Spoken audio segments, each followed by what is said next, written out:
Gravar. Então, boa É, noite a todos. Já vou passar a palavra para você, sim, Newton. desculpe. Hoje nós vamos inverter um pouquinho. Nós vamos iniciar com os vídeos.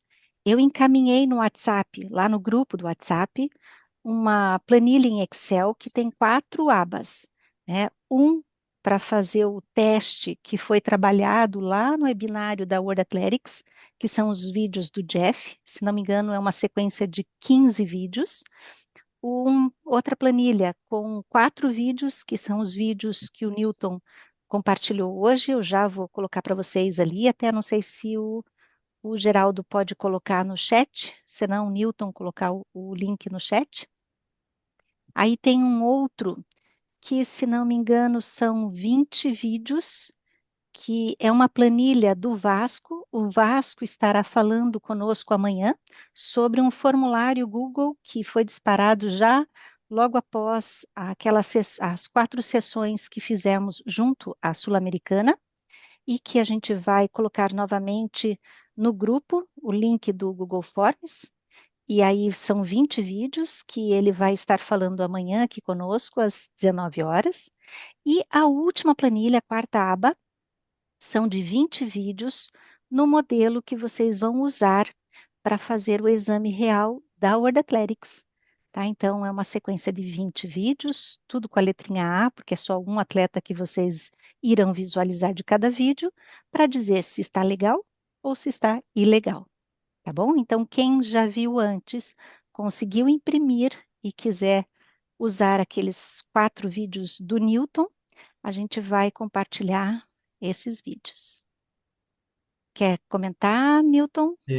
Esses vídeos seguem o mesmo padrão que nós enviamos ontem. Tem mais de um atleta em cada vídeo, ok? Mas só um é para observar. E o terceiro vídeo vai aparecer um grupo de 4 atletas, é para observar o último.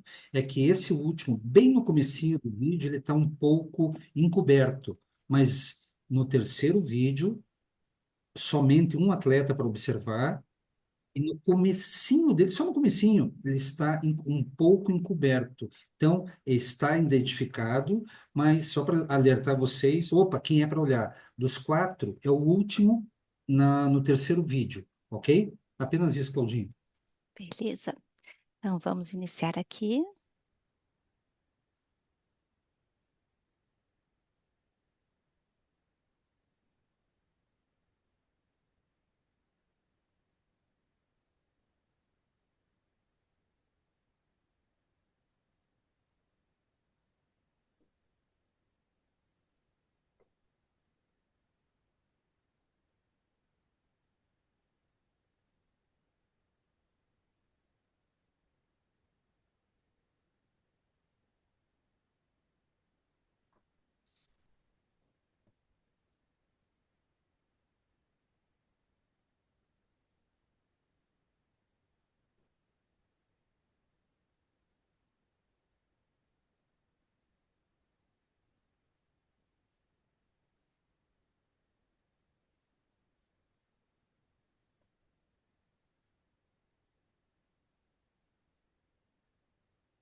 Deixa eu fechar aqui. E a enquete. Então, vamos lá. Primeiro vídeo, coloquem se vocês acham que foi legal ou se foi ilegal o deslocamento do atleta em relação às regras da marcha.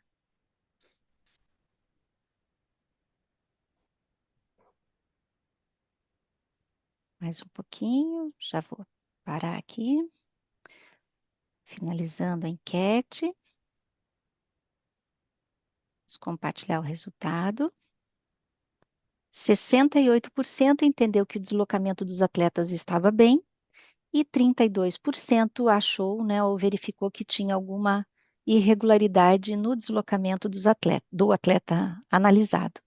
Então, eu vou abrir primeiro aqui para o Newton. Newton, o que é que você relata? Esse vídeo eu teria dado como ilegal, né? Na minha visão, ele estaria com uma leve perda de contato. Obrigada, Newton. Flor, tá mutado, Flor.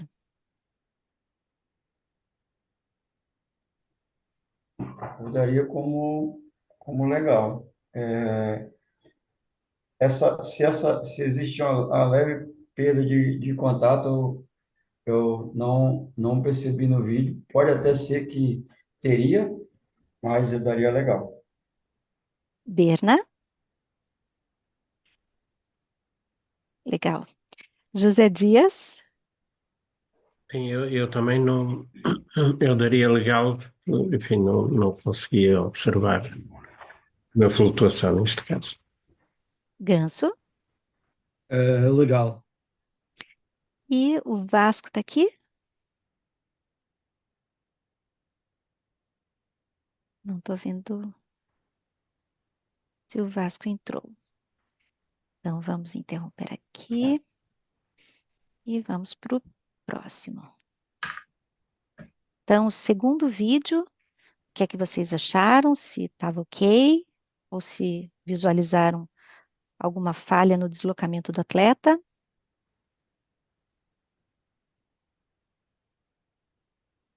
Mais um pouquinho, já encerro.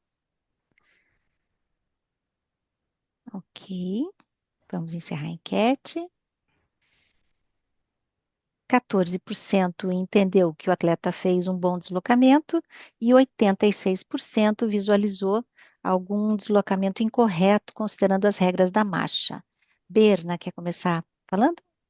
Flexão ilegal. Flor, É, flexão do joelho, tá aí legal. Newton, Também, joelho, da rodilha. Ganso, Sim, concordo com flexão de joelho. Vasco, o Vasco não vi, né? O José Dias. Sim, flexão, portanto, ilegal, flexão. Obrigada. Vamos lá, o próximo vídeo. Terceiro vídeo. Coloque o que vocês anotaram na folha, lembrando que esse é um exercício, né? Que vai estar trabalhando justamente o formato que vão realizar depois de analisar todos, né, e terem essa folha, vocês vão passar para o teste UIR o resultado. Ok, vou encerrar a enquete e compartilhar os resultados. Aqui 17% entendeu que a marcha estava ok e 83% visualizou alguma falha nesse deslocamento. José Dias, quer comentar? Sim, sim, para mim é legal, até por flexão e mesmo por flutuação também, enfim, mas aquilo que me mais suscitou, digamos, em termos de visualização é a flexão na curva. Obrigada. Ganso, Concordo com o Zé, portanto, a resposta é ilegal e eu dava por flexão. Flor, É, flexão também, tá fazendo falta. Berna, Ilegal flexão. Newton. Teria os dois motivos, daria para escolher, mas o que é muito gritante é a flexão do joelho. Obrigada.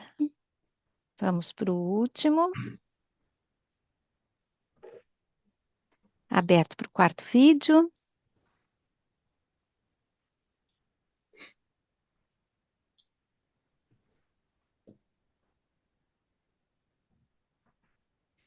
Mais um pouquinho.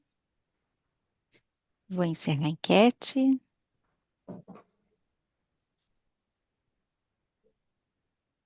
E esse parece ser mais difícil de analisar, né? 55 colocou que estava tudo ok, que estava legal esse deslocamento, e 45 entendeu que tinha alguma falha nesse deslocamento, considerando as regras da marcha. Ganso quer começar comentando? Eu aqui, a minha resposta seria que estava correto. Portanto, embora suscitasse ali alguma dúvida, mas quanto muito era uma raquete amarela. Mas em termos do exame, a resposta seria ok. José Dias? Pois eu aqui fiquei realmente na dúvida, e principalmente na perna direita, se bem que pronto, se estivesse lá eu passaria para o outro lado para ver melhor, mas enfim, fiquei com a sensação de que realmente ele estava portanto, em flexão, né?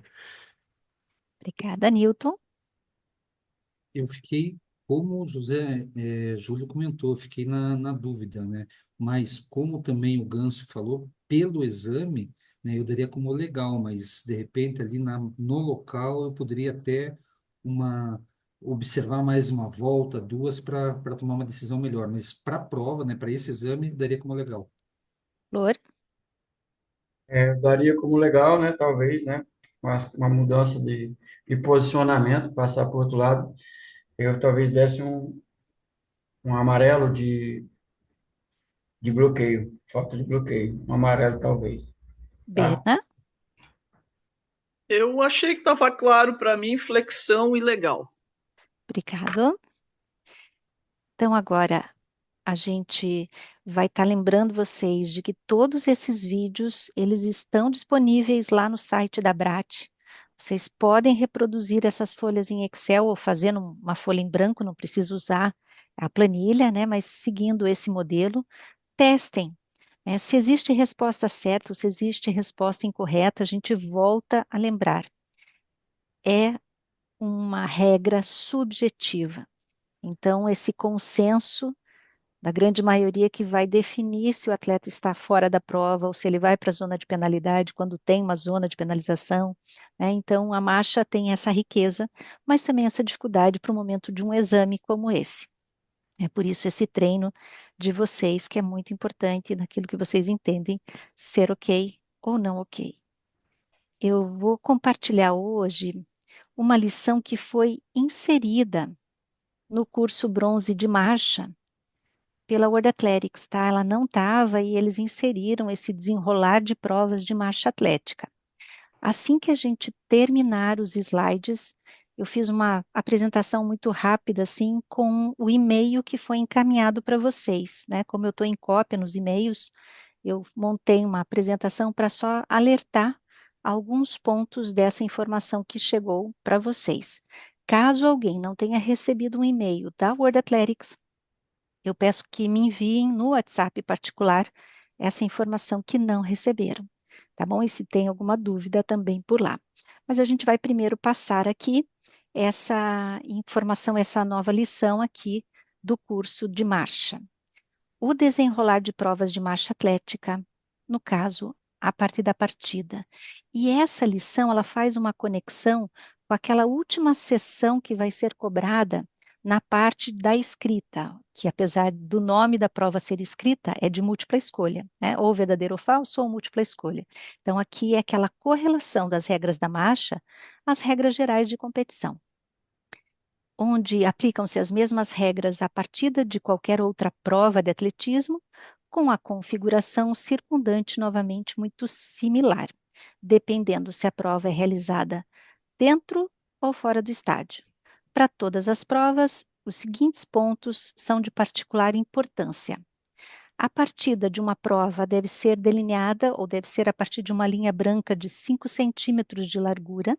Para todas as corridas que não são efetuadas em pista, a linha de partida deve ser curva para que, deixa eu só ver, deve ser curva para que todos os atletas iniciem a mesma distância da meta ou da chegada. Aqui eu acho que é nas provas que são em pista, né?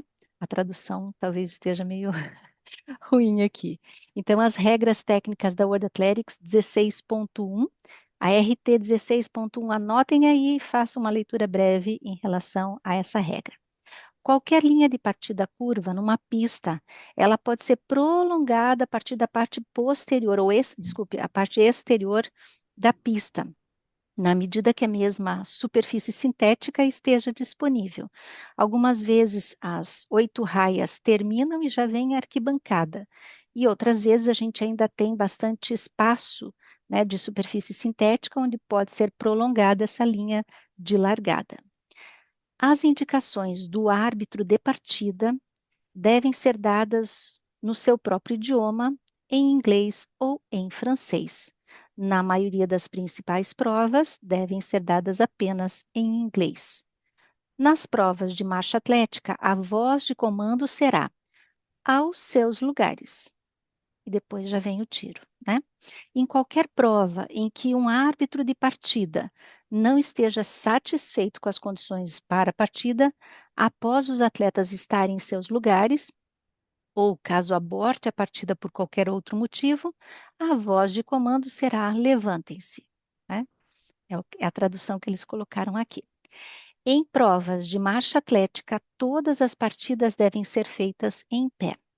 Após a voz aos seus lugares, os atletas devem aproximar-se da linha de partida e assumir uma posição de partida atrás da linha de partida. Um atleta não deve tocar com qualquer parte o solo, né, com as mãos, a linha de partida ou o solo à frente, com os pés ou com qualquer outra parte, enquanto estiver no seu lugar aguardando a partida. Quando o árbitro de partida estiver satisfeito com a estabilidade de todos os atletas na posição de partida correta, a pistola ou a arma deve ser disparada. Normalmente, todas as provas devem ser iniciadas após o som da pistola do árbitro de partida, que deve apontar para cima. Eu vou deixar os nossos comentaristas aqui levantarem a mão caso queiram fazer algum comentário. Senão eu vou passando os slides, tá bom? Qualquer situação eu peço para avisarem. Ainda no desenrolar das provas, tratando da partida, em provas de rua, existem algumas elaborações específicas. As provas devem ser iniciadas após o disparo de uma arma, de um canhão, de uma buzina ou de um dispositivo semelhante, como a gente já teve aqui, uma sirene de ambulância ou um helicóptero. Devem ser utilizados os comandos para corridas superiores a 400 metros. Em corridas com grande número de atletas, devem ser feitos avisos de 5 minutos, 3 minutos e 1 minuto antes do início da prova. A voz de comando aos seus lugares, os atletas devem reunir-se na linha de partida conforme determinado pelos organizadores.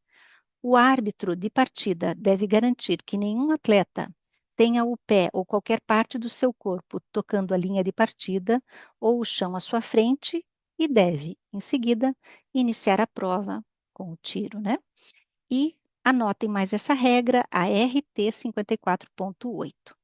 No caso de provas iniciadas fora do estádio, a linha de partida pode ter até 30 centímetros de largura, ou seja, de 5 a 30 centímetros de largura, e pode ser de qualquer cor que contraste com a superfície da área de partida. Se a gente está no asfalto e o asfalto é um azul escuro tendendo para o preto, uma linha branca de partida fica bem visual. Se a gente está num tapete cor-de-rosa, não pode pôr uma linha de partida cor-de-rosa, né? Então, é para esse contraste da superfície da linha de partida. E anotem também RT 16.1, nota 1. Pode obter mais informações ao analisar o modo do e-learning para árbitros nacionais de atletismo, da lição que trata sobre a partida, uma recomendação deles aqui. Em relação ao desenrolar geral de uma prova de marcha atlética regida pelas mesmas regras de competição e regras técnicas da World Athletics, como é para as outras corridas, que no caso a marcha, o deslocamento é em marcha e as demais provas de pista ou fora do estádio são corridas, com a grande exceção da aplicação da regra relacionada com a definição de marcha atlética, discutida num ponto posterior do presente módulo.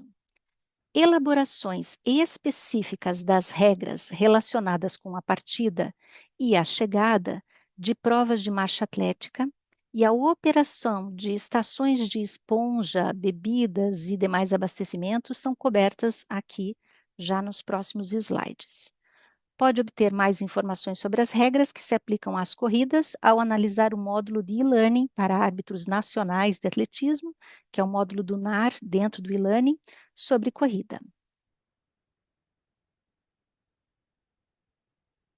Agora, sobre estações de bebidas, que eles tratam de água e esponja, na verdade, que seria água e esponja, e o abastecimento em provas de pista, em provas de marcha atlética de 5.000 metros ou mais, os organizadores poderão fornecer água e esponja aos atletas, caso as condições meteorológicas assim o justifiquem. Em provas de marcha atlética de mais de 10.000, devem ser fornecidas estações de abastecimento, água e esponjas. Eu vou passar mais um e daí eu vou pedir os comentários aqui do nosso trio. Quando a gente está falando de corridas de marcha em rua, eu vou passar para vocês visualizarem, né, um exemplo aqui de estação de abastecimento. Vejam a identificação dos países, o posicionamento dos oficiais de cada atleta. Eu acho que eu já deixei numa velocidade muito alta. Vamos trazer para o normal. Vou passar novamente. A gente tem uma moto madrinha. Vejam que a gente tem a identificação dos países, os oficiais de cada país. Tem uma linha no solo. Tem espaço entre as mesas. Tem uma estação de águas, tem uma estação de esponjas. Identificação do percurso. Toalete, caso eles precisem.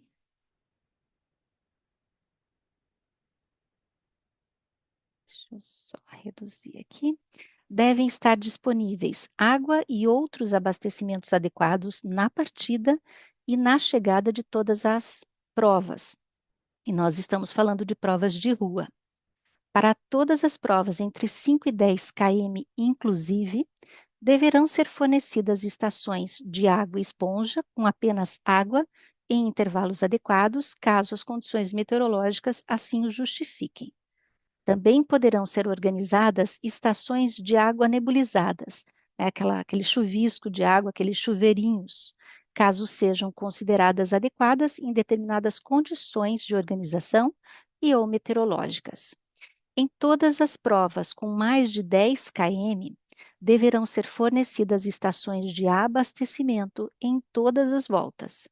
Além disso, deverão ser colocadas estações de água e esponja com apenas água no ponto médio aproximado entre as estações de abastecimento, ou com uma frequência mais elevada, caso as condições meteorológicas assim o justifiquem.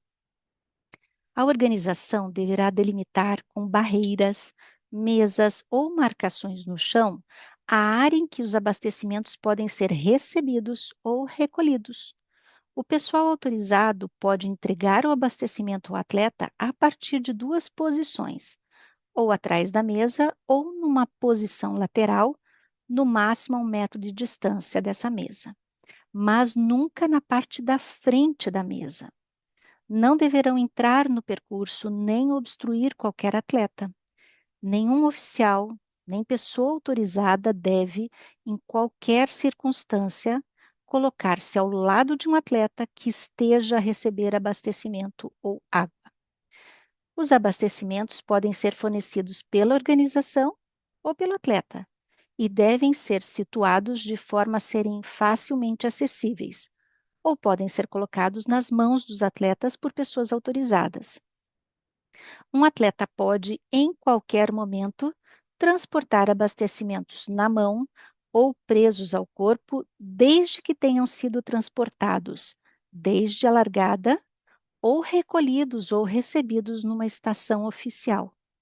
Um atleta que receba ou recolha abastecimento ou água a partir de um local que não seja uma estação oficial, à exceção dos casos necessários por motivos médicos ou por orientação dos oficiais da prova, ou que fique com o abastecimento de outro atleta, deve, caso seja a primeira infração do tipo, ser avisado pelo árbitro, normalmente através de um cartão amarelo.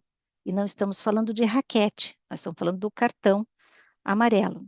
Caso seja a segunda infração, e aqui esse árbitro é o árbitro geral de marcha, tá?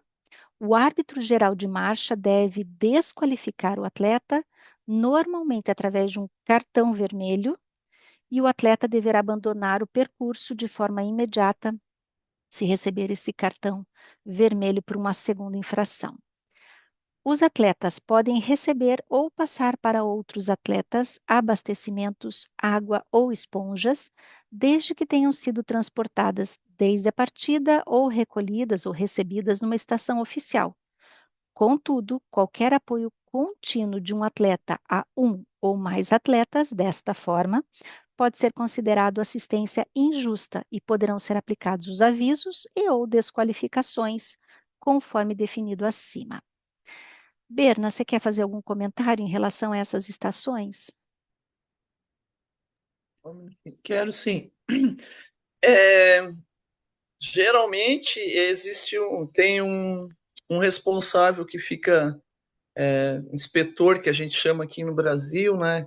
Eu não sei como usam os termos dos outros países, que fica de responsável para coordenar essas questões no abastecimento.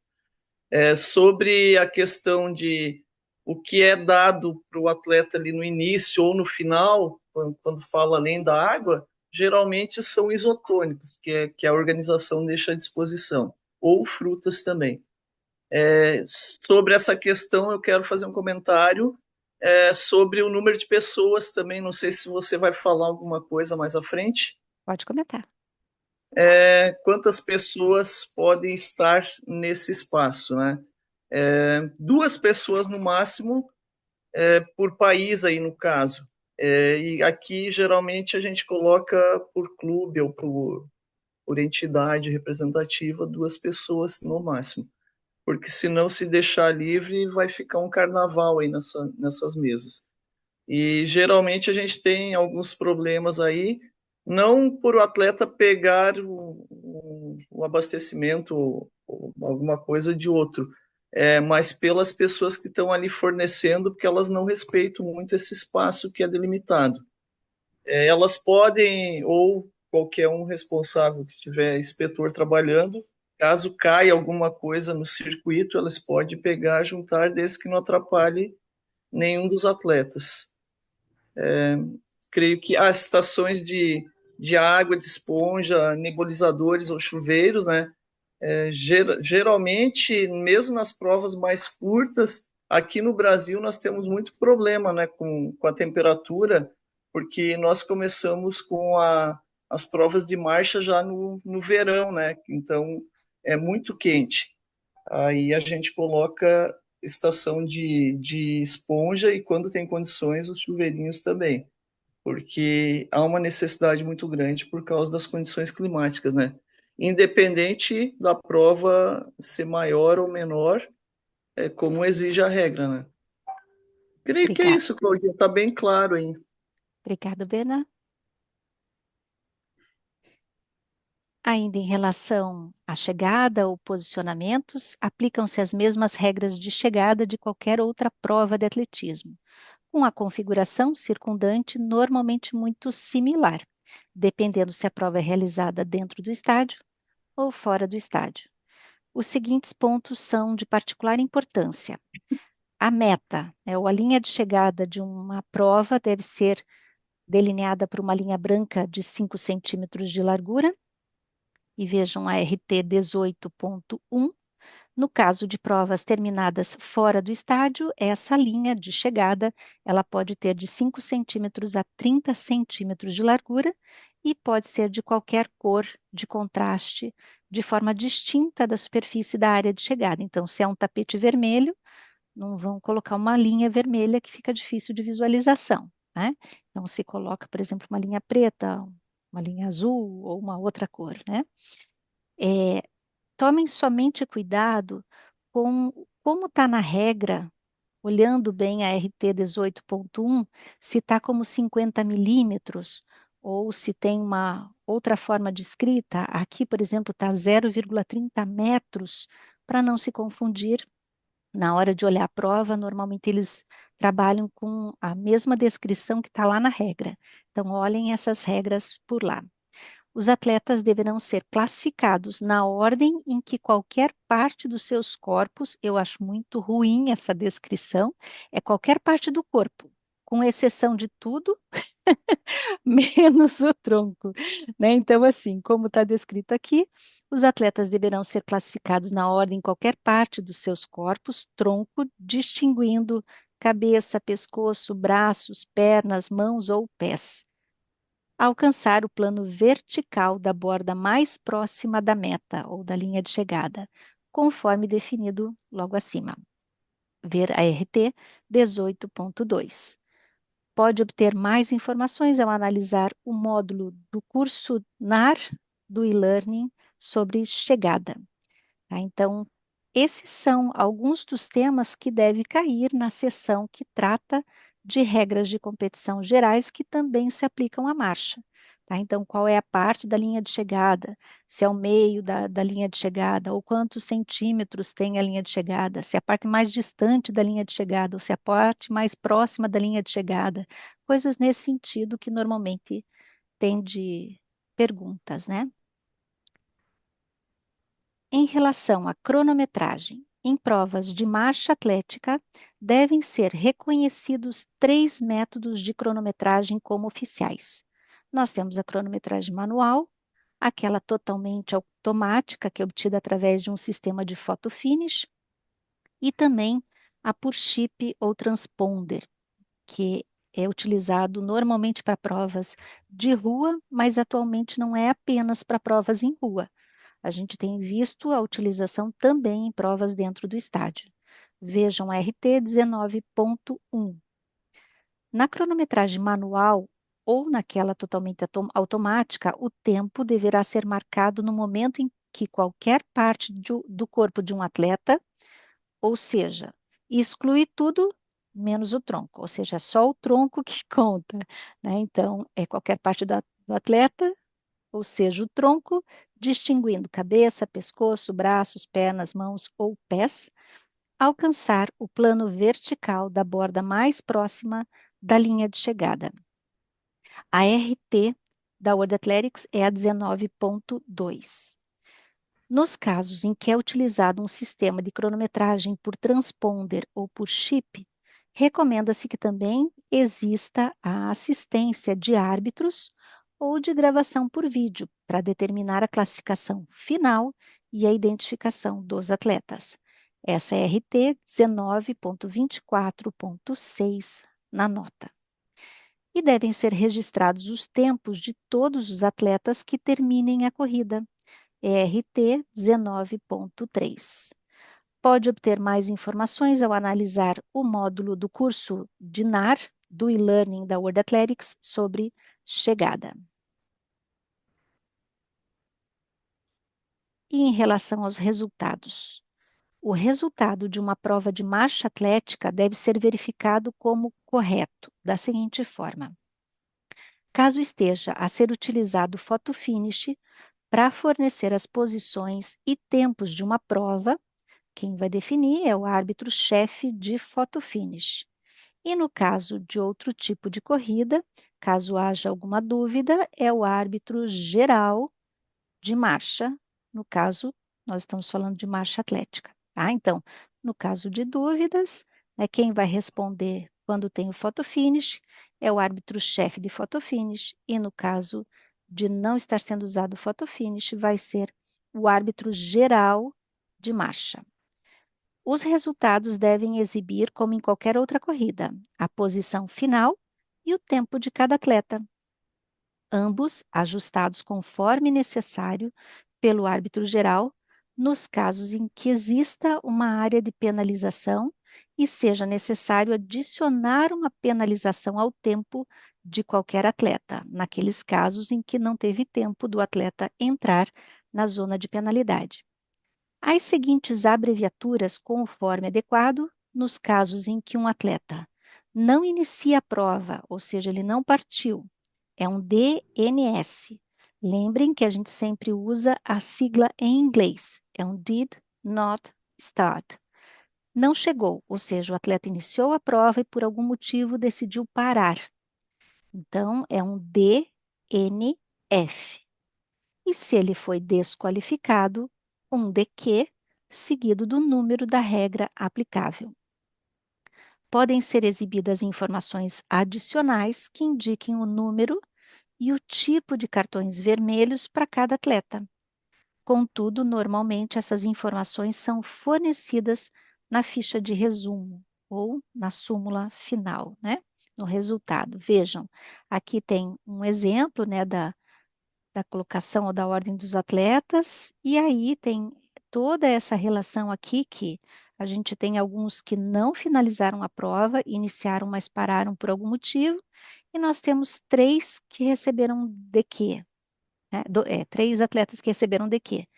E aí vem logo na sequência qual foi a regra aplicada, aqui no caso a TR 54.7.5, e vejam que ainda tem a sinalização de quais foram as faltas, as propostas de desqualificação de cada um dos árbitros para que levasse a esse DQ, né?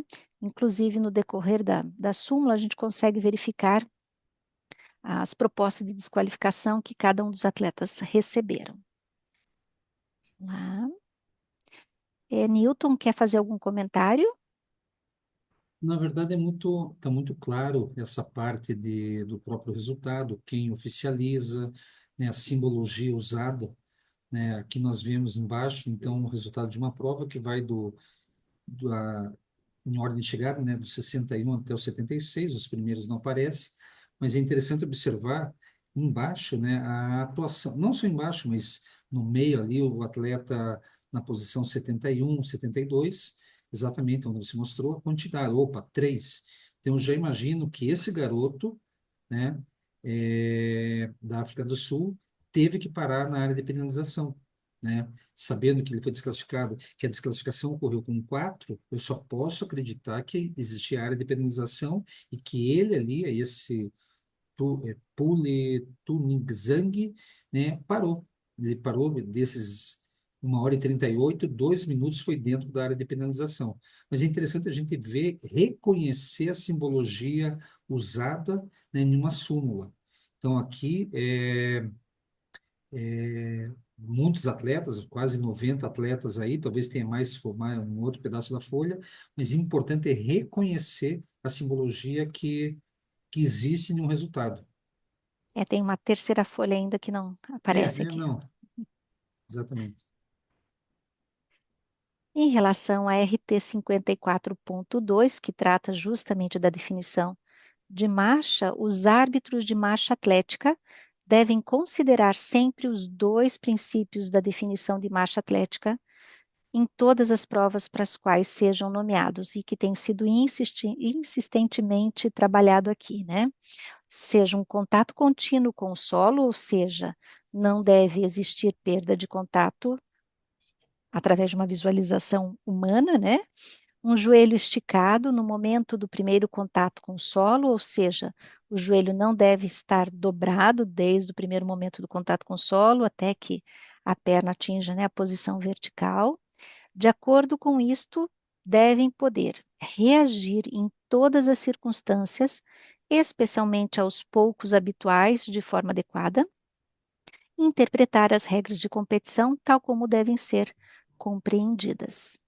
Só, Claudinha, Diga lá, teve Flor. uma pergunta aí sobre que o atleta não termina, não foi, aquele que estava com 3 faltas, suponhamos que ele não tenha entrado na zona de penalização. Aí, o árbitro geral, né, teria que dizer a regra quando ele não entra. Aí você tem que acrescentar o tempo, né, que ele teria que ficar lá na zona de penalização, o árbitro geral acrescenta o tempo que ele ficaria na zona de penalização. E a regra que citaria seria a 54.7.4, que é onde ele age nessa situação. Obrigada, Flor.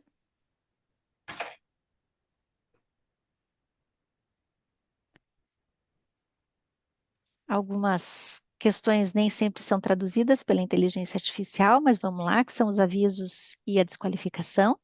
As raquetes amarelas, quando um árbitro não estiver completamente convencido de que um atleta esteja a cumprir integralmente RT 54.2, deverá, sempre que possível, mostrar ao atleta uma raquete amarela com o símbolo da infração observada.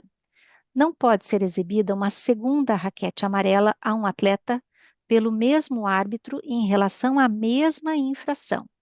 Ele pode estar mostrando uma vez uma raquete amarela por flutuação e outra vez por uma falta de bloqueio, mas não duas raquetes amarelas por flutuação, por exemplo.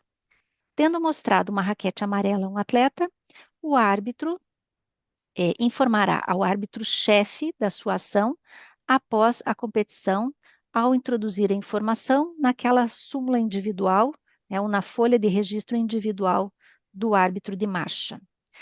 A montagem de uma raquete amarela, a mostragem, desculpe, de uma raquete amarela não tem influência na desqualificação de um atleta.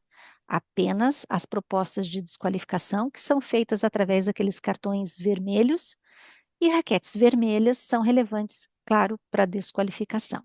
Eu volto a pedir desculpa aos árbitros de Portugal, aos juízes de marcha de Portugal, que no Brasil, quando a gente faz a leitura aqui de juiz, nós usamos o termo árbitro.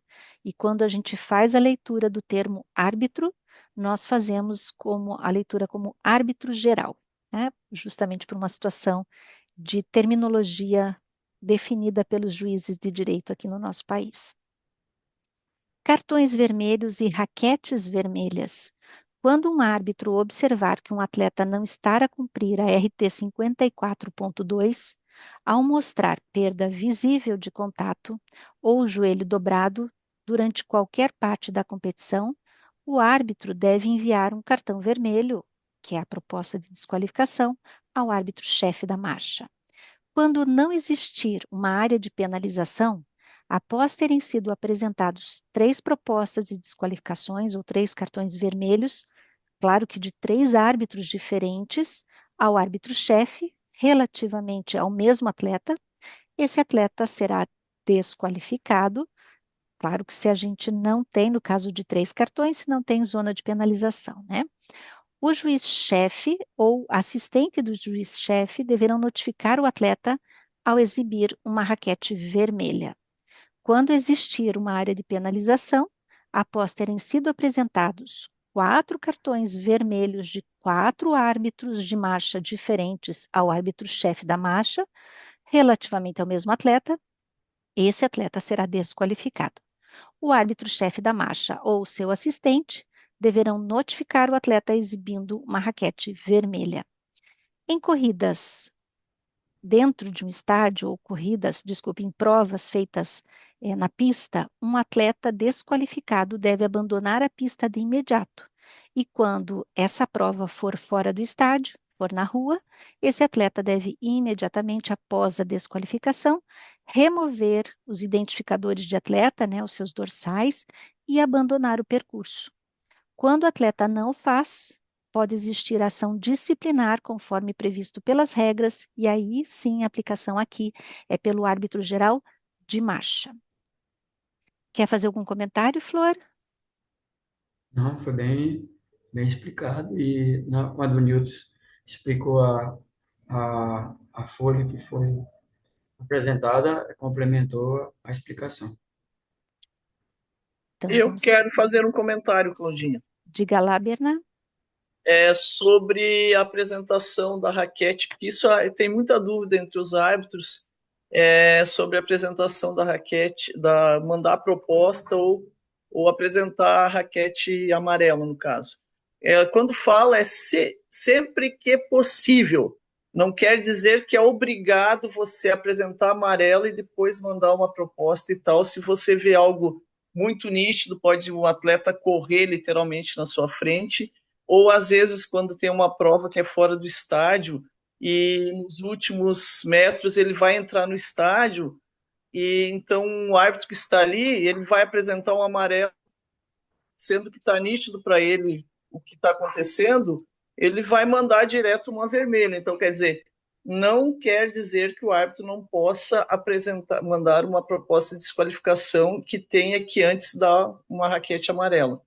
Em algumas situações, ele pode enviar direto a vermelho, mandar vermelho, uma proposta de desqualificação direto, sem ter apresentado uma raquete amarela.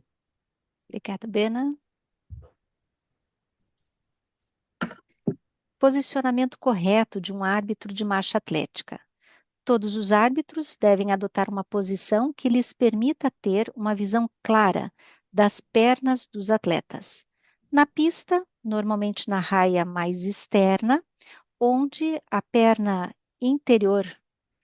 Vamos ver o que está escrito aqui. Quando a perna interior não bloqueia a visão dos pés dos atletas ou das pernas dos atletas, né? Senão ele pode passar para a parte interna. Na rua, ver claramente o contato com a superfície da rua, olhar para os atletas a partir de um ângulo de 45 graus quando estes se movimentam na direção do juiz, na direção do árbitro. Aqui tem um árbitro, então, a partir de 45 graus, né, ele vai estar fazendo essa visualização dos atletas para que possa ter uma visão mais clara. Newton, quer fazer algum comentário? Quero sim. As duas imagens são bem interessantes. Vamos começar com a de baixo, que talvez seja mais polêmica. Aqui um grande evento onde tem transmissão. Nós conseguimos ver a moto, né, com a quem está pilotando e o cinegrafista agarrado ali atrás. Reparem que a moto está paralela ao lado dos atletas. Quando esses dois atletas passarem na frente do árbitro, a moto vai estar na frente, vai estar entre os atletas e o árbitro. Então, quando citamos o posicionamento, veja só, segura a informação. Vamos voltar lá na reunião inicial, quando o árbitro-chefe foi designado, ele foi atrás de todas as informações, inclusive do centro de mídia, o centro de informação, o pessoal de imprensa, e foi conversar com o pessoal responsável pela transmissão, pela televisão, pela streaming, não sei, e tentou acordar que a moto não ficaria ao lado, ficaria ou atrás ou alguns metros na frente, mas nunca ao lado, pensando nessas situações. Porque nesse posicionamento a moto vai atrapalhar o julgamento de todos os árbitros, caso ele mantenha esse padrão de pilotagem, né? Todo momento ele vai estar entre o árbitro e o atleta, atrapalhando o julgamento, pelo menos desses dois, dos demais não. Então, extremamente importante o árbitro-chefe, assim que é designado, descobrir, é uma prova importante, vai ter transmissão, vai ser gravado, vai ter uma moto filmando ao lado, é importante esse árbitro ir conversar com esse pessoal para acordar como será feito essa filmagem, porque eu não quero atrapalhar a moto, mas eles também, principalmente, não devem atrapalhar o nosso trabalho de julgamento, né? Então, extremamente importante. Não é o árbitro se meter na frente da moto arriscando ocorrer um acidente. Jamais, jamais. Não façam isso, né? E também não adianta uma comunicação oral na hora com o motoqueiro, com o rapaz da moto, porque ele está concentrado na pilotagem. Então não vai adiantar. E ele já recebeu ordem para ficar ali. Se ele está, é porque ele recebeu ordem, foi orientado. Então, extremamente difícil nessa situação da imagem embaixo. Já na imagem de cima, Claudinha, por favor, bem interessante, vamos imaginar que os dois árbitros, nessa imagem, um pouquinho para baixo, isso. Nessas duas imagens, os dois árbitros de calça preta e camisa branca são árbitros de marcha. Vamos imaginar, pense nisso. Estamos vendo claramente que o árbitro que está embaixo tem uma braçadeira amarela, calça, está de frente na raia 2 ao atleta que ele está notificando, mas reparem lá no fundo o outro árbitro. Ele está olhando, vamos imaginar que ele também seja árbitro de marcha. Ele está olhando a ação desse árbitro que está no meio da reta. O que ele pode estar pensando, olhando, querendo saber? Puxa, aquele árbitro lá é experiente, ele deu uma notificação. Será que eu não estou vendo? Então, nada impede de nós olharmos a ação dos demais colegas, nada impede, até porque na pista estamos próximos, eu vejo do outro lado, eu consigo ver ao final da reta, mas o que um colega faz foi decisão dele, não a minha decisão. Então, não se deixem levar, não se influenciem pela ação dos colegas. Agora, quanto a posicionamento, a nível de observação, como a orientação é nas raias externas, imaginando que o atleta vai marchar na raia 1, eu vou me posicionar na 6, na 7, talvez na 8, para observar, para ter um bom ângulo de visão dos atletas ou do atleta que está marchando. Porém, na aproximação, acho que a Bernadette também já chegou a falar sobre isso, o cuidado que devemos ter nessa aproximação, para não causar nenhum dano a nenhum atleta. Não é se meter na frente dos atletas, abrindo passagem. Não, tentar indicar, como ela falou, se possível. De repente, na rua, vem 40 atletas juntos. Humanamente impossível nos metermos, ficarmos no meio desse grupo. Então, tem a questão da segurança também nossa e também dos atletas. Mas aqui dá para ver perfeitamente a aproximação, né? E ele indicando com a plaquetinha amarela, né? Para algum atleta ali, não sei qual é, né? A falta que, na opinião dele, ele está cometendo. A Rimena, ela fez uma pergunta Acho aqui que a que... gente pode deixar Ok, para o final da sequência. perfeito, perfeito, perfeito. Só um pouquinho sobre a foto lá, por favor, Claudinha. Claro. Ó, o Newton falou sobre a questão do árbitro estar nas raias externas, por causa da visão que ele tem, para não ser atrapalhado. Mas se o árbitro tiver com alguma dificuldade para ver, por exemplo, o joelho esquerdo, ele pode se deslocar para dentro e para observar o joelho esquerdo de algum atleta, principalmente quando está e esses grupos grandes, né, tampando a frente do, do joelho esquerdo do atleta, que pode estar fazendo falta de bloqueio, tá? Ok? Flexão. Obrigada, Flor. Claudinha, só me permita completar. Ainda na imagem anterior ali, alguns circuitos, pensando em rua, né, a imagem de baixo, aqui nesse exemplo, podemos observar que o espaço, a rua, é bem larga, existe espaço, mas alguns circuitos, nós já trabalhamos aqui no Brasil, aqui na América do Sul também, o circuito é muito estreito, quase não tem espaço para de 5, 6 metros. Então, nós ficamos muito próximos dos atletas. Newton, o que eu vou fazer? Mudar a grade, ir para... Vejam, o circuito já está montado, ele já foi aferido por um medidor oficial.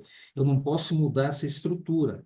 Eu vou procurar, nessas situações, me colocar, eu diria, para ter uma boa visão dos pés e do joelho, eu não posso ficar muito próximo. Imaginem que o árbitro estivesse no local da moto. Quantos metros está a moto do atleta? Vou imaginar 2 metros. Eu acho que muito perto, né, para ter uma boa visão ou uma visão clara do movimento. Então, imaginar que fosse raias, eu teria que ficar o mais longe possível, né, na raia mais externa. Mas aqui tem espaço, outras pistas não. Aí vem aquela questão do bom senso. A melhor posição para julgar, que para mim não não é muito próximo. Não deve, eu não gosto de ficar próximo, porque eu acho que atrapalha. Eu estou muito próximo, eu vou olhar os joelhos e os pés de cima para baixo. Eu estando mais afastado, a minha visão é quase paralela ao chão, ao joelho e ao pé. Obrigada, Newton. E quais são os momentos específicos da prova que devem ser considerados pelos árbitros de marcha? Talvez sejam os pontos críticos que já foram trabalhados aqui intensamente, né, no decorrer não só aqui do movimento de análise do e-learning, mas também na Sul-Americana. Durante a fase de aceleração na partida, então esse talvez seja um momento crítico no avançar, no desenvolver da marcha. Quando os atletas ultrapassam outros atletas, né, então aumenta um pouquinho a velocidade e a chance de cometer uma falha também é importante. Um comentário sobre a partida. Pode falar, Flor.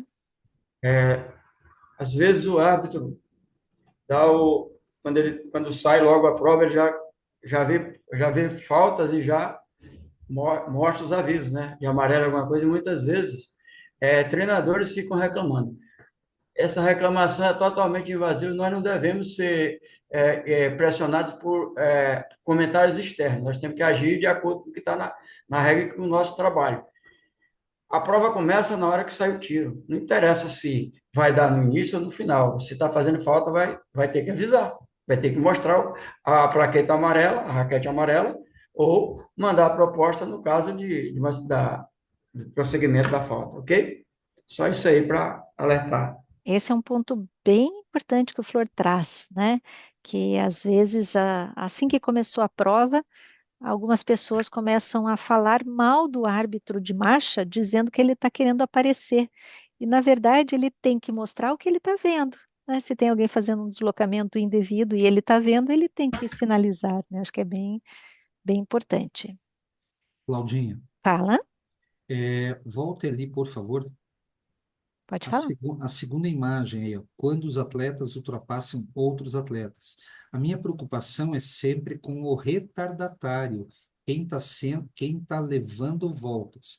Imaginar que a menina de amarelo é a líder da prova e as outras três estão uma volta atrás. A líder, por si só, ela já tem um ritmo, uma qualidade técnica melhor. Por isso que ela deu uma volta nas outras.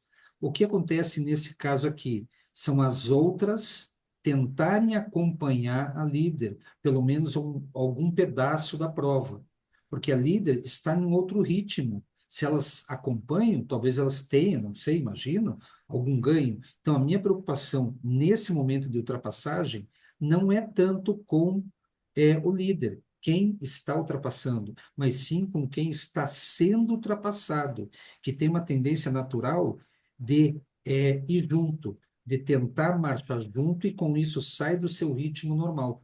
E aí pode gerar alguma possível falta, flutuação principalmente, perda de contato.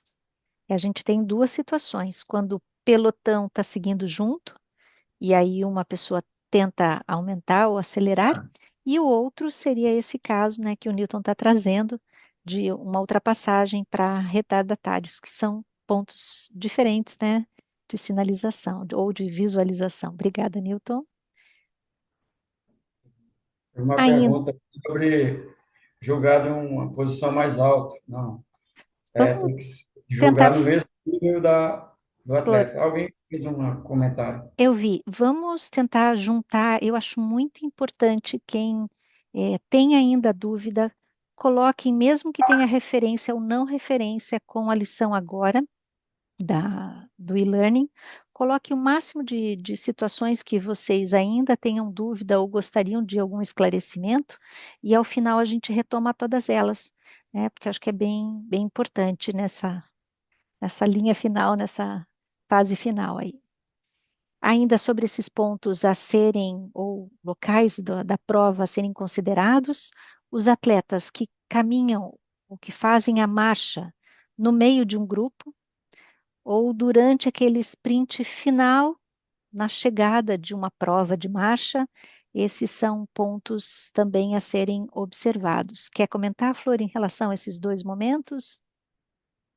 do- ele em alguns momentos os atletas podem estar fazendo falta e se escondendo dentro do grupo, né? Então, é uma situação que tem que estar sendo bem observada para poder ver se não está fazendo a falta, né? Muitas vezes está fazendo a falta e fica no meio do grupo, aí você tem que estar sempre de olho, sempre atento a isso.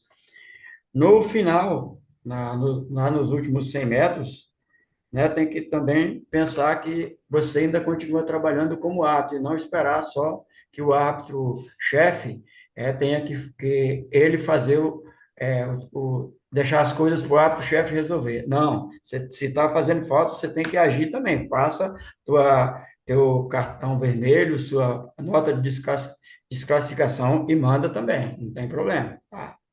Se você estiver naquela posição que está ali nos últimos 100 metros, né? Normalmente na pista, né? Você está próximo da chegada ali e vai acabar vendo também. Então, o árbitro também tem que fazer essa notificação de desqualificação e mandar, se caso se tiver fazendo falta, ok?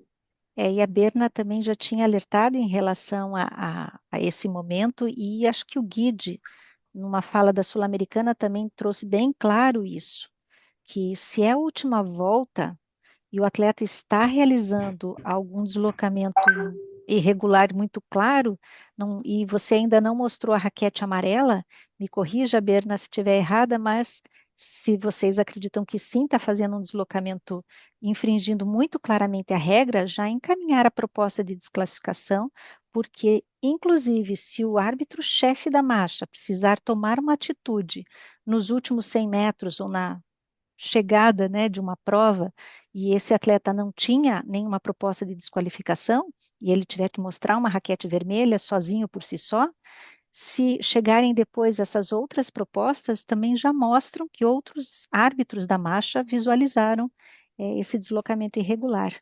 É isso, Bernard? Isso, Claudinha. Nesse sprint final aí, geralmente pode acontecer isso e seria um reforço até para o árbitro-chefe, porque ele vai visualizar que nesse sprint final o atleta realmente, de repente, perdeu o contato, e se ele já levou uma vermelha na sequência, aí o árbitro penalizou ele, mas vem aqueles argumentos e tal, porque o árbitro penalizou ele nos últimos 100 metros. Isso o juiz-chefe pode fazer, mas se tiver um reforço dos outros árbitros nesse sentido, porque às vezes ele começa, vamos dizer, lá na pista, já lá no 200 ou 300 metros que seja, acelerar, e quando ele chega na reta final ali mesmo, e aí ele mete o pé. Então, isso quer dizer que se ele vier com algumas propostas já na sequência, isso vai reforçar muito essa penalização do árbitro-chefe, sabe? É um trabalho, vamos dizer, que fica mais ou menos como se fosse um trabalho de equipe que todos viram, né? A grande maioria que estava no circuito, no caso, ou na pista ou no circuito de rua, viu isso, né? Às vezes a gente está falando aí, naqueles primeiros eu não participei porque eu tinha outros compromissos, mas está citando, né, o sprint final, largada e tal, não esquecendo que as áreas de retorno, né, que a gente fala no circuito de rua, principalmente, também, e o abastecimento também são áreas críticas, além desses que foi citado aí. Então, o que a Berna acabou de alertar, né, esses retornos, essas curvas são pontos críticos, além de quando a gente tem percursos estreitos, como o Newton citou, a dificuldade também da visualização pelo árbitro de marcha, quando a gente tem encostas, ladeiras, inclinações que dificultam justamente o desenvolver da própria marcha, né, mas o atleta tem que cumprir com as regras da marcha. Claudinha, só um Oi? minutinho. Um exemplo bem claro foi no Rio 2016. Inclusive, eles tiveram que retirar algumas motos que teria mais gente circulando. O circuito não era muito amplo.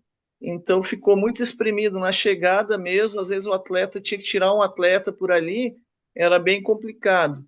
E aí, antes da competição, antes da prova em si, das provas em si, foi feito algumas adequações para que nesse momento da prova não se tivesse tantos problemas, mas creio que ainda era um circuito que não foi muito bacana, sabe? De bonito, lindo, maravilhoso o local, mas ficou meio espremido. Obrigada, Bena. Então, reforçando, né? Nas curvas já é complicado para o atleta, para os árbitros terem como visualização um ponto bem importante. Imagina quando essa curva está apertada, ou está uma angulação mais fechada. Como a Berna também sinalizou, né, é importante a questão das estações de bebidas e esponjas, lembrando que o árbitro da marcha está observando é o deslocamento, né, e a gente tem sempre um árbitro que vai estar cuidando dessa área para verificar se os oficiais das equipes não estão infringindo nenhuma outra regra. E outras situações desafiantes. Alguns ambientes em que as provas de marcha atlética apresentem desafios adicionais para os árbitros são aqueles em que existem um grande número de atletas, provas diferentes organizadas em simultâneo envolvendo homens e mulheres, provas diferentes organizadas em simultâneo envolvendo diferentes categorias de idade, Ela fechinha? uma sessão de uma prova de estrada ou de rua, né, entre a parte do circuito do percurso e do estádio, durante a última volta de uma corrida na pista. Então, essas são situações que deixam um grau de desafio na aplicação da regra um pouquinho mais complicado para o árbitro de marcha. Newton, quer fazer algum comentário? São realmente algumas situações que podem acontecer e a gente nunca. Eu não vou dizer que não estamos preparados, né? Eu trabalhei em um evento alguns anos atrás, o Mundial Master, onde na prova tinham mais de 100 atletas. Quando eu olhei aquela multidão, pensei, para onde eu vou fugir, para onde eu vou correr, né? Porque, meu Deus, veio aquela multidão de atletas, assim, o que eu vou fazer? Fazer a mesma coisa que nós fazemos, né? Olhar os atletas e julgar eles, observar, procurar ver as infrações ou não, né, da melhor maneira possível.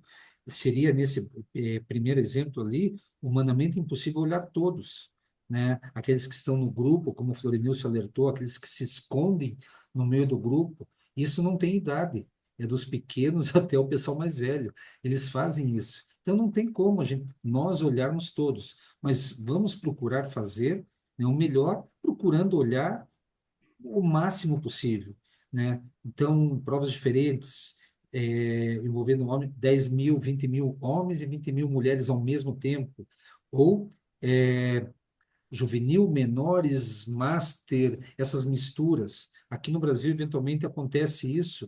Então, tudo isso tende a dificultar, mas se o árbitro estiver concentrado, estiver com o seu material, estiver atento ao que está acontecendo, todas essas informações foram passadas na reunião prévia, ele já está, eu vejo isso, ele já está se preparando internamente para o que pode acontecer. É a mistura de homem e mulher, é a mistura do atleta com 12, com 16, com 30, com 50, com 80 anos. Tudo isso vai acontecer, mas ele já estava sabendo. Então, por isso, aquela reunião prévia é extremamente importante, né, a arbitragem ser alertada sobre um pedaço entre o circuito e o estádio tem um declive e é bem estreito. Então, tudo isso o árbitro-chefe já vai de antemão avisar e ficamos mais atentos. E conhecer o circuito, conhecer o local de prova, o local de trabalho, é extremamente importante.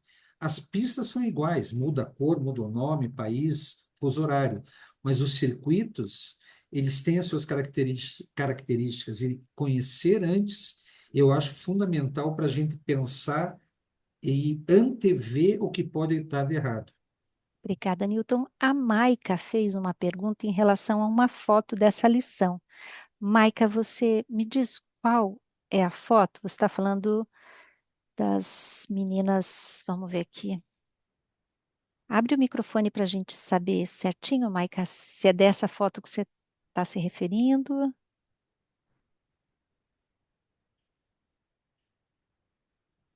Maica está na sala aqui conosco.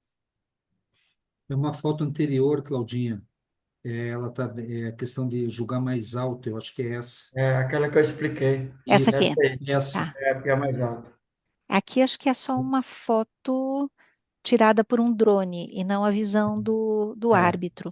O que a Responde, Maica Flor. está colocando é se o árbitro tivesse colocado um patamar mais alto, se dali poderia fazer o julgamento. É isso? Flor, quer falar? Sim, né, ele tem. Isso aí não se pode julgar numa posição mais elevada. Tem que estar fazendo o julgamento no mesmo nível que está o atleta, tá? Não pode fazer o julgamento acima, não.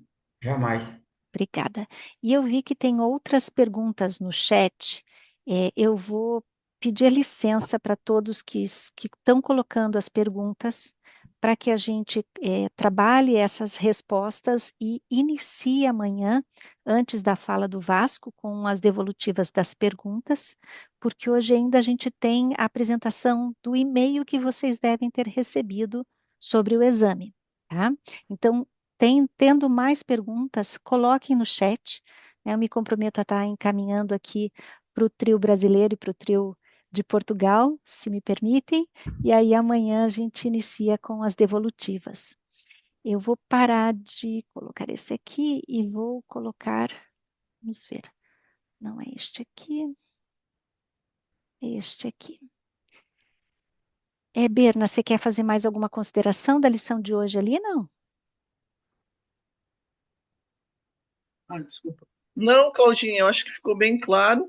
É só alertando para quem for fazer a avaliação que provavelmente tem perguntas em relação a esses pontos críticos. Então, se atentar bastante a isso. Obrigadão.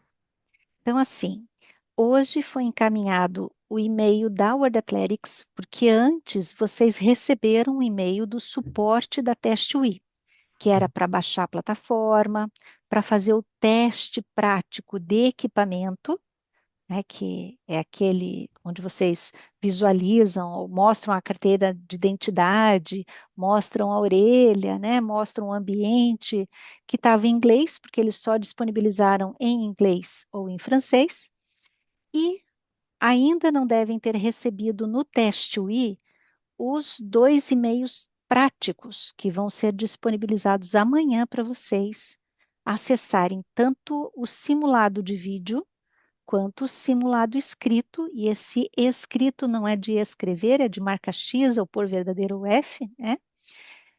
E no e-mail da World Athletics, que devem ter recebido hoje, com a informação de que a prova vai ser no sábado do dia 23 de novembro, com uma janela de tempo começando meia-noite, vamos pensar meia-noite e 1 de sábado, indo até às 11h59 de sábado, no horário de Paris, porque o horário que eles usam para o World Athletics é o horário de Paris.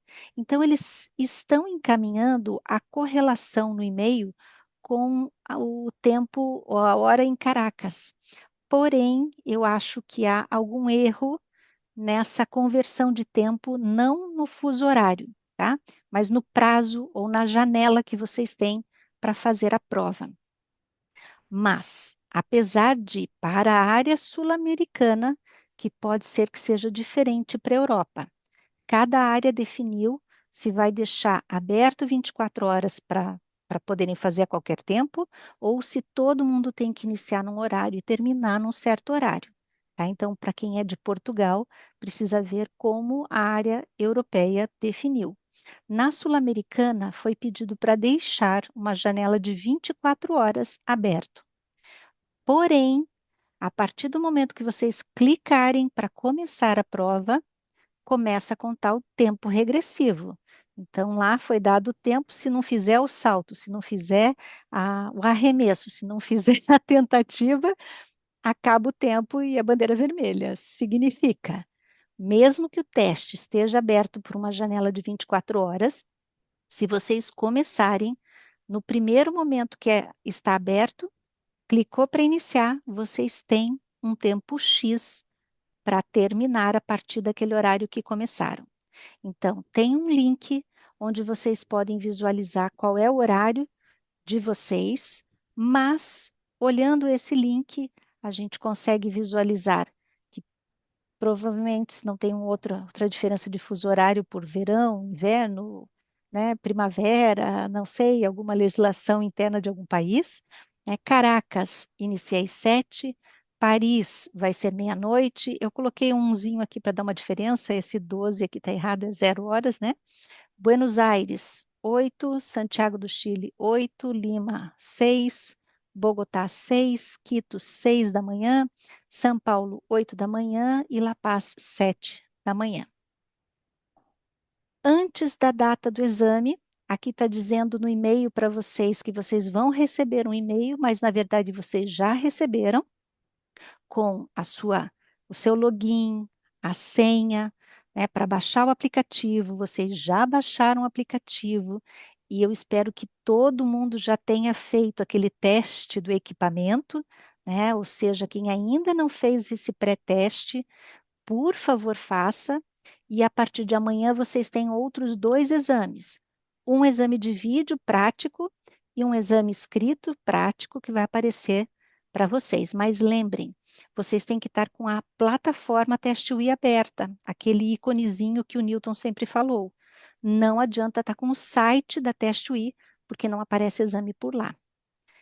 Antes do dia da avaliação, é obrigatório fazer o pré-teste até essa sexta-feira do dia 22. Durante a avaliação tem um controle, né? Então o exame vai ficar aberto naquele intervalo de horas, que é a área, cada área definiu uma janela de horas que pode estar aberto. Tem uma fiscalização antes de cada um dos exames, ou seja, primeiro eles vão começar com o vídeo. Aí vocês vão ter que mostrar o documento. Essa é minha identidade, essa sou eu. Mostrar a orelha, mostrar outra orelha para quem não está usando um fone de ouvido. Né? E pode ser um passaporte, pode ser a carteira de motorista. E vai ter que mostrar, né, como é que está a mesa onde vocês estão fazendo a prova. Vai ter que mostrar embaixo nos pés, em cima, né, para que visualizem que não tem ninguém ajudando, ou que não tem cola, né, ou informações coladas em algum ponto. A avaliação, ela está disponível em todas essas línguas, mas é importante entender que tem aquele globozinho do Globo Terra, né, que vocês podem clicar e escolher qual é a linguagem que vão estar fazendo a prova. Provavelmente já vem a prova no modelo que quando vocês clicam lá, já vem português do Brasil, ou português de Portugal, ou espanhol da Espanha, né, porque são diferentes as línguas. No entanto, a própria plataforma, ela não tem todas essas línguas que estão sendo disponibilizadas os exames. O primeiro exame é o de vídeo. Então, o vídeo é o que mais conta ponto. Ele vai estar ele está previsto para que dure 25 minutos. Tá? São 20 vídeos para visualizar. Cada vídeo vai passar 3 vezes seguidas, ou seja, é um vídeo único, mas com 20 vídeos, e cada um desses vídeos vai passar 3 vezes seguidas. Aí vocês vão anotar naquela folha o que é que vocês analisaram, se está legal ou se está ilegal.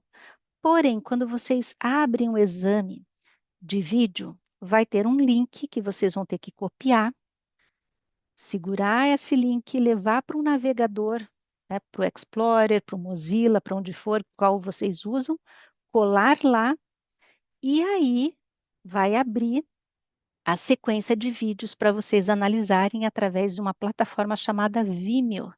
Então tenham calma, às vezes vocês copiam, colam e até começar a rodar leva um tempinho. Por isso que a máquina de vocês, o computador de vocês, tem que ter memória RAM acima de 8 gigabytes, tá? Porque a Vimeo, só a Vimeo para rodar leva 1 giga, né?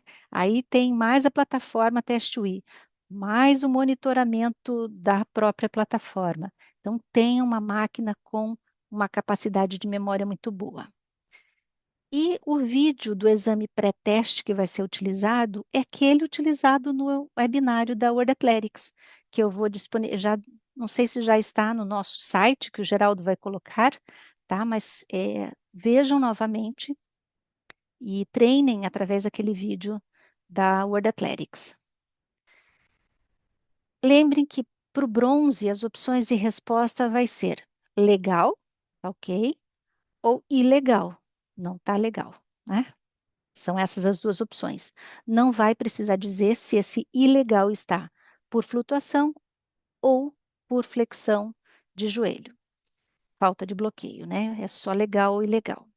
E a gente encaminhou para vocês um modelinho que é justamente o modelo de formulário que eles devem ter enviado junto para vocês imprimirem e ter aquela sequência de 20 vídeos, todos os atletas com a letrinha A, que é só um em cada vídeo, que vocês vão precisar dizer se está legal ou ilegal. Esses 25 minutos, os primeiros 5 minutos são para sua identificação. É pegar a identidade, mostrar a cara, né, como é que é a orelha, o ambiente. Depois desses 5 minutos, já inicia essa sessão de análise dos vídeos, que vai ser por 10 minutos. Vocês têm 10 minutos para copiar o link, para colar o link no navegador, para abrir esse vídeo, para analisar a sequência de 20 vídeos, anotar na folha e tentem reservar os últimos 10 minutos para pôr o resultado que vocês definiram para cada um dos vídeos na plataforma TestWe. Então, a minha recomendação para vocês: tenham uma folha e cuidado com essa folha onde vocês estão colocando o resultado. Guardem essa folha com vocês. Até se vocês acharem que pode ser um grande início de um movimento aqui para a América do Sul e com a parceria de Portugal, né, a gente fazer depois da prova uma sequência de uma vez por mês a gente se encontrar e se a gente tiver todos esses resultados, fazer uma análise, né, de como foram a grande maioria, como que entendeu cada um desses vídeos. Mas tenham essa folha, é muito importante. Está previsto aí um intervalo de 10 minutos antes de iniciar a parte escrita da avaliação após o vídeo. Só tomem cuidado com esses 10 minutos, né? Porque às vezes vocês terminam, fecha o teste de vídeo, e como ele está aberto numa sequência de 24 horas, tem gente que vai iniciar o vídeo às 7 da manhã, tem gente que vai iniciar ao meio-dia, e aí, entre o vídeo e o teste escrito, que você quer fazer um xixi básico, quer tomar alguma coisa, né? Não se percam, porque pode também fechar a janela de início do exame escrito. Então, tomem muito cuidado com esse intervalo. Aí vem o teste escrito, que é no máximo 2 horas. São 36 perguntas, ou de marca X, ou de pôr verdadeiro ou falso. É isso. Só 36 perguntas de tudo isso que a gente vem conversando nesses últimos dias ou nesse último mês, que vale 40 pontos, ou 40% da nota total. Lembrando que o vídeo, 60% do valor da nota está lá, e 40% aqui. A prova escrita ela é dividida em 4 sessões. Na seção A, é múltipla escolha. Escolha a resposta correta. Qual delas que está certa? A seção B é verdadeiro ou falso? Tem uma pergunta e vocês vão dizer se é verdadeiro ou falso. São 10 perguntas. Na seção C, são perguntas situacionais, né? Alguma situação que aconteceu, se vocês vão dizer que é verdadeiro ou falso, ou de múltipla escolha. E na D, são situações vinculadas à competição. São só 6 perguntas, total de 15 pontos, lembrando que os pontos são indicados em cada uma das perguntas. Quando vocês terminam o exame de vídeo, vocês têm que enviar esse exame. tá? Então, ele tem que aparecer como enviado para teste UI. É um procedimento simples, vocês terminam, vão clicar para enviar, aí provavelmente vai ter lá, para poder enviar, digite 1, 2, 3, 4, vai aparecer algum código que vocês vão colocar e enviem. E aí acabou o exame de vídeo. Aí fez o exame escrito. Ao final, vocês têm que enviar para teste UI também. Mas existem algumas situações que aconteceram nos outros exames e a gente quer alertar para vocês aqui, né? Que durante o exame você pode utilizar uma folha de papel em branco ou pode ter também mais de uma versão impressa, né, daquelas 20 sequências de vídeos e ter também um lápis na sua mesa. Pode ter alguma coisa para comer, pode ter alguma coisa para beber. Não pode usar calculadora, vocês não precisam de calculadora. Não é para usar o telefone celular, a não ser que teve uma emergência. Acabou, fechou aqui, não está indo para frente, o teste está travado. Não vai poder usar um tablet, livro, caderno, não pode, tá bom? E desde que tenha acesso à internet para iniciar a prova e depois no final do exame, se vocês perderem sinal de internet, o exame vai manter o progresso, tá? E vocês conseguem recuperar as respostas dadas. Mesmo que vocês tenham um corte de eletricidade, pode voltar e continuar da onde pararam. Agora, quando vocês, ao final do vídeo, mandam ou tentam enviar para teste UI e de repente aparece a mensagem de não enviado, está em amarelinho, não está em verde, tá? É importante você seguir esses passos, seja para o envio do vídeo, seja para o envio do escrito. Então, você vai iniciar o teste UI de novo na plataforma, naquele computador que você fez o exame. Inicia a sessão com o teu login, a sua senha, vai clicar no seu perfil, então no canto superior direito da tela tem o seu perfil, a sua carinha, clica lá. Aí, clica em opções. Depois clica em arquivar. Aí você vai salvar esse arquivo no seu computador, num local que você sabe onde está, tá? Porque se tiver qualquer situação e precisar voltar nesse arquivo, você sabe onde está. Aí você vai abrir o seu e-mail e colocar esse e-mail, vocês têm tudo isso aqui lá no seu e-mail, né, que vocês receberam da World Athletics, mandem para o suporte@testeui.eu e escrevam o que aconteceu. Eu tentei enviar o exame de vídeo e aparece uma mensagem de não enviado. É isso, essa breve descrição. E eu faço a seguinte sugestão para vocês. Apesar de no e-mail estar escrito que é mandar para o suporte teste UI, copiem estas pessoas. O e-mail do referee@worldathletics.org, que é o e-mail onde está o Stefan, onde está a Vitória.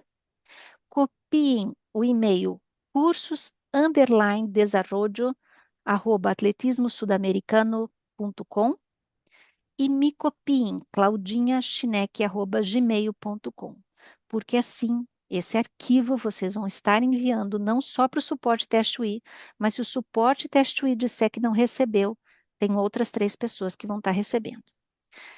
Antes, estavam pedindo para mandar de qualquer forma, porém, vejam, salvem ou enviem os arquivos através desta plataforma aqui. Através dessa plataforma, o teste UI tem muito mais facilidade de visualização, porque às vezes esse arquivo fica pesado, tá? Para ser aprovado, a nota é 70% do total, ou seja, 70 pontos dos 100 distribuídos no decorrer da prova. E para acessar aquela formação para se preparar para a prova bronze de marcha, você pode encontrar os módulos e webinários na plataforma do e-learning da World Athletics, nos cursos do lado esquerdo da página inicial, ou seja, isso que a gente está fazendo aqui, né? Passando módulo por módulo. E a World Athletics coloca um aviso de isenção de responsabilidade, se isentando, né, e trazendo a informação de que está melhorando o processo dos exames através da plataforma TestWe, de que está disponibilizando o exame bronze a todos os anos, ou seja, em todos os anos terá o bronze, então, para acalentar o coração da gente, né? E tem um termo, né, para vocês lerem lá, e vocês precisam dar um de acordo de que se responsabilizam de que o seu equipamento ele tem as configurações mínimas que a Maria Eugênia mostrou lá na apresentação do atletismo sul-americano, né, de que o microfone de vocês no equipamento funciona, ou seja, tentem abrir um WhatsApp e conversem com alguém ou gravem alguma coisa sem microfone externo, né, para ver se grava, porque quando eles vão fazer um monitoramento de vocês, eles querem saber se vocês não estão lendo uma questão e alguém está falando a resposta para vocês. Então, eles precisam escutar o ambiente. Então, se não estiver funcionando bem esse microfone, tem um microfone externo para pôr, né, caso tenha algum problema, porque muita gente, mesmo fazendo aquele teste ou pré-teste do equipamento, relatou que teve dificuldade de reconhecimento da voz e não conseguia começar os exames. Então, verifiquem isso, por favor, tá bom?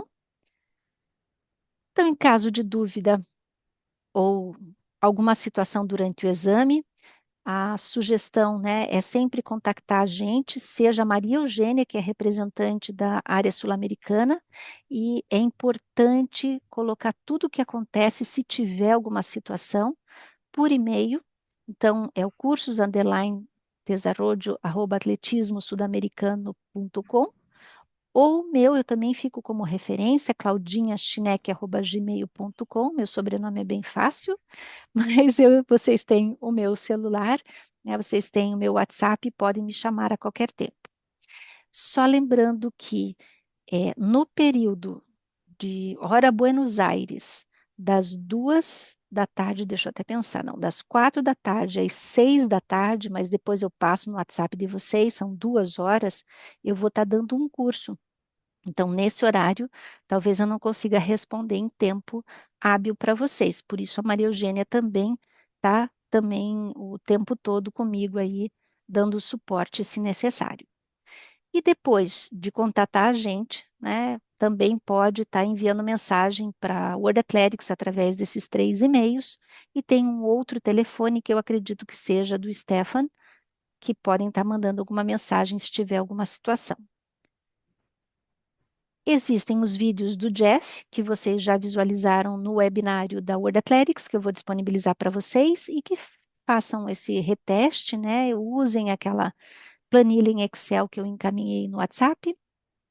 Amanhã nós finalizamos a nossa sequência com os quizzes que o Vasco vai estar comentando, e um pouco antes, mas iniciando às 19 horas, a gente faz a retomada das dúvidas que vocês encaminharam.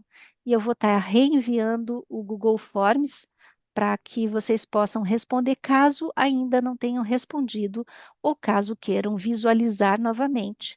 Tá? Lembrando que no começo vocês vão se identificar de qual área vocês são, vocês não precisam dizer quem são, né? E tem ali um questionamento se vocês são árbitro de marcha, de photo finish, alguns painéis que a World Athletics está trazendo, tá bom? E os do Newton a gente já visualizou no começo de hoje, mas quem ainda não entrou, aliás, quem entrou depois e não visualizou os vídeos de hoje, estão lá disponíveis, não só nessa apresentação, mas também estarão disponíveis lá no site da Abrat. Alguém levantou a mão? Ô, Cláudia, Diga lá, Geraldo. eu não vi você falar sobre cuidados com troca de equipamento. O equipamento que foi testado lá com o pessoal do Wii lá tem que ser aquele, não pode modificar, porque senão não vai. Eu lembro disso que você falou no outro teste. Tem gente que precisa trocar o equipamento por alguma situação, né? Não está funcionando no dia, então pega um outro equipamento, mas vai ter que baixar a plataforma, vai ter que reiniciar e fazer talvez um pré-teste. Só que como é um outro equipamento, eu não sei, não tenho como, posso até perguntar, né, para verificar se vocês conseguiriam trocar no dia do teste, porque vocês já se comprometem até sexta-feira terem feito o pré-teste para saber que esse equipamento está funcionando, tá bom? Obrigado, Geraldo. Então, não sei se Newton quer fazer algum comentário hoje ou quer trazer as situações amanhã, pode ser? Amanhã. Beleza, Flor? Amanhã, vamos lá. Berna? É. A José Dias? Está muito bem. Continuaremos amanhã, então. Beleza, não vi se o Vasco está por aqui. Acho que não. O Ganso também acho que não está. Até amanhã. Estou Até cá, amanhã. estou. Beleza, achei. Então, gente, agradeço de coração todo esse esforço e esse empenho de todos e essa parceria Brasil-Portugal, Argentina e todos os demais países da área sul-americana. E amanhã nos vemos 19 horas, tá certo? Beijo grande. Tchau, tchau. Boa noite. Boa noite. Muchas gracias. Boa noite, Tchau, buenas tchau. noches. Boa noite.